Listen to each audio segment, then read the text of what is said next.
Zeeland wapent zich tegen aanhoudende droogte. Het is donderdag 28 mei. Dit is Zeeland Nu. Water uit het Hollands Diep op Zeeuwse akkers. Autorijlessen op gepaste afstand. Een investeerder komt tegenstanders tegemoet. Dag dames en heren, Zeeland begint steeds meer last te krijgen van de aanhoudende droogte. Het neerslagtekort in Zeeland bedraagt momenteel al 160 mm en dat is een record voor de tijd van het jaar. En de komende weken lijkt de situatie niet te verbeteren. Boeren kampen op dit moment met een groot neerslagtekort. Maar daar heeft een loonwerker uit Aagtenkerken wat op bedacht. Hij heeft een tanker met zoet water uit het Hollands Diep laten afmeren aan de Veerse Gaddam. En rijdt het water vervolgens met tractoren en tanks naar de percelen waar het op de akkers gesproeid wordt. Zoals hier tussen Geersdijk en Wissekerken. Niet alleen de landbouw snakt naar water, ook de fruittelers houden hun hart vast. We zitten nu nog zo vroeg in het seizoen. We moeten tot september. Nou, normaliter valt er in de zomer minder water. Dus we maken ons ernstige zorgen of de vruchtgroei wel doorzet. Waterschappen, provincies en Rijkswaterstaat werken inmiddels samen om te kijken hoe er met het water moet worden omgesprongen. Het waterschap Scheldestromen kan geen maatregelen nemen om de gevolgen van de droogte te beperken.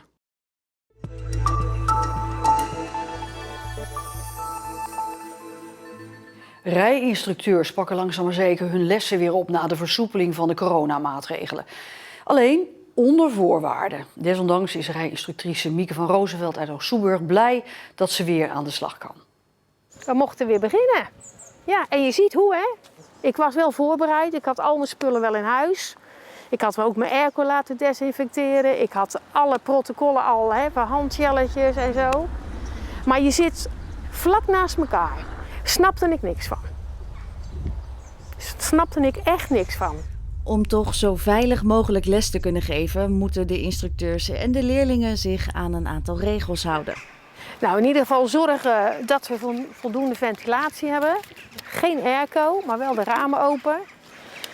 Handschoenen en een mondkapje. Dat is overigens niet verplicht. Dat is een eigen keuze. Dat wordt wel geadviseerd. Je ziet er ook maar heel weinig mee rijden. Maar je moet wel examen doen met handschoenen en een mondkapje. Dus ik heb van begin af aan gezegd van, ook, ten eerste ook voor mijn eigen veiligheid, maar ook om de leerlingen eraan te wennen, dat toch belangrijk is. Het is vooral echt warm. Dus je gaat echt zweten wel in je handen en je mondkapje is ook warm. Maar op een duur heb je ook niet meer echt door dat je het aan hebt.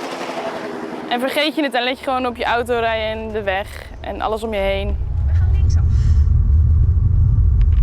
Vond het ook wel eng de eerste week. Maar toen die helemaal voorbij was en we zo zaten en de leerlingen het ook wilden, dacht ik, ja, het is goed zo. En je ziet het ook, hè, want we zien elkaar nog 10 minuten van tevoren. En dan zie ik echt wel of iemand hoest of proest of er niet zo heel fris uitziet. Maar ik heb het nog niet gehad. Ik heb keurige leerlingen wat dat betreft. Ja, heel fijn. Ja, keurige leerlingen. Martijn van der Werf is hier voor het andere coronanieuws in Zeeland.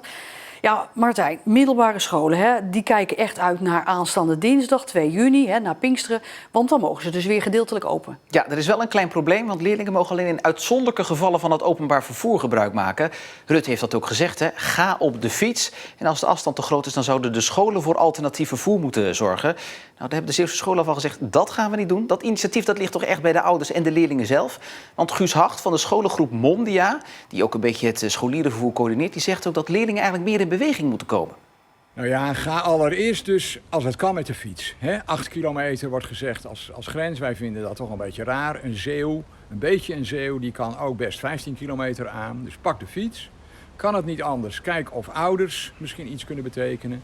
En ga in laatste instantie in een trein of bus zitten. En dan bij voorkeur buiten de spits. En stel nou, de bus is vol en die rijdt voorbij, hè? Ja, meld het op school. En de school zorgt voor een korte lijn met de vervoerder om te kijken of zo'n knelpunt heel snel opgelost kan worden. Ja, want een beetje Zeeuw, die kan 15 kilometer wel aan, hoor ik. Gemakkelijk. Dan 1 juni, tweede Pinksterdag, 12 uur. Dan mag na bijna 2,5 maand sluiting de horeca weer open.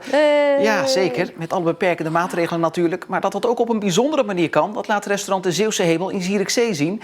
Want die hebben schotten laten beschilderen om tussen de tafels te plaatsen.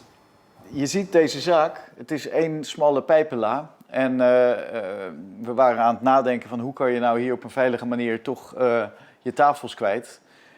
Toen was ik, zoals heel veel ondernemers, bezig met schermen. Nou, ik vond het niet mooi en op een gegeven moment kwam opeens de ingeving... hey, als we er nou schilderijmaten van maken en we maken transparante kunstwerken... en er zijn nu 7 kunstenaars die het afgelopen weekend en de afgelopen dagen hier tekeningen hebben gemaakt... En ja, je zit als het ware nu aan tafel in het kunstwerk. Nou, dat is toch heel origineel. Ik vind het wel goed gevonden. Toch? Zeker, ja, dan kan hij wel weer meer mensen kwijt. Meer van dit soort nieuws vind je natuurlijk op onze site omroepzeeland.nl. Martijn, dank je wel.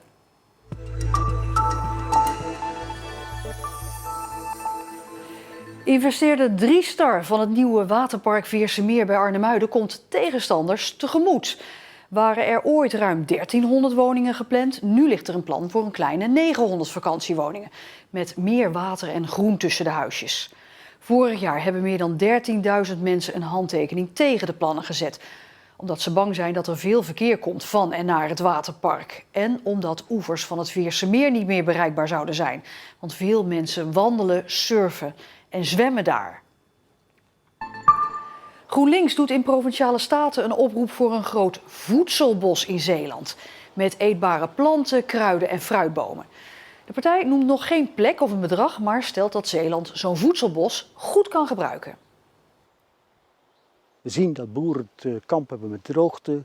We zien dat er veel te veel bomen gekapt worden. Er moeten meer bossen, meer bomen komen. Maar we merken het ook aan dat er meer biodiversiteit nodig is.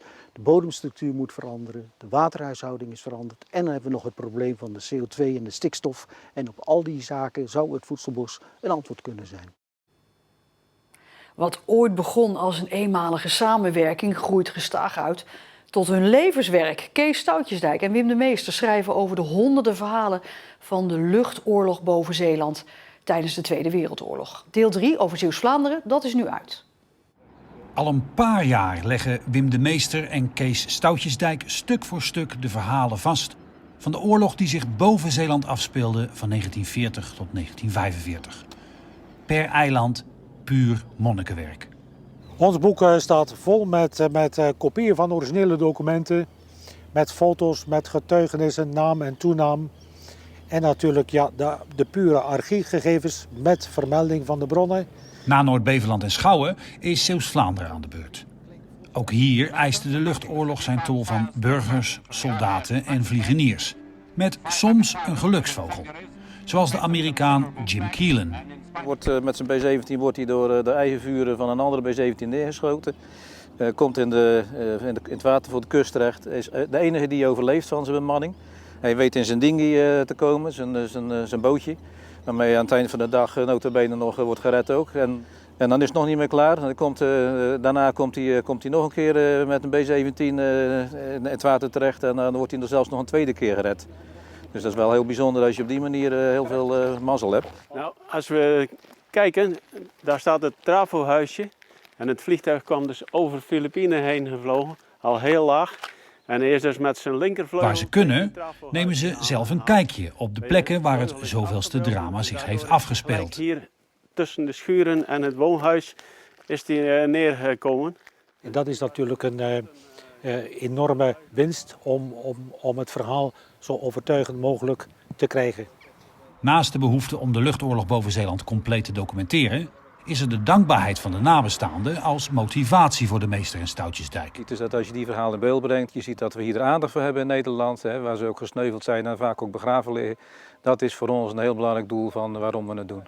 Naar verwachting zal over 6 jaar het laatste woord van de beide heren over de luchtoorlog boven Zeeland geschreven zijn. Opnieuw heerlijk weer vandaag. Niet te warm, niet te koud. Met een windje en een temperatuur van zo rond de 20 graden. De zon blijft schijnen, dus we gaan een echt heel mooi Pinksterweekend tegemoet. En zometeen dan ziet u weer een aflevering van onze serie Binnenste Buiten. Dat zijn zonnecelletjes, die vangen het licht op. Dan gaat dat ventilatortje draaien. Het is eigenlijk om een beetje te laten zien wat je met zonne-energie kunt. Ja, ik vind dit gewoon een heel interessant kunstwerk. Ja, dat dus zometeen. Meer Zeeuws nieuws ziet u op onze site die de hele dag door geüpdate wordt. Ik wens u nog een fijne avond en tot morgen.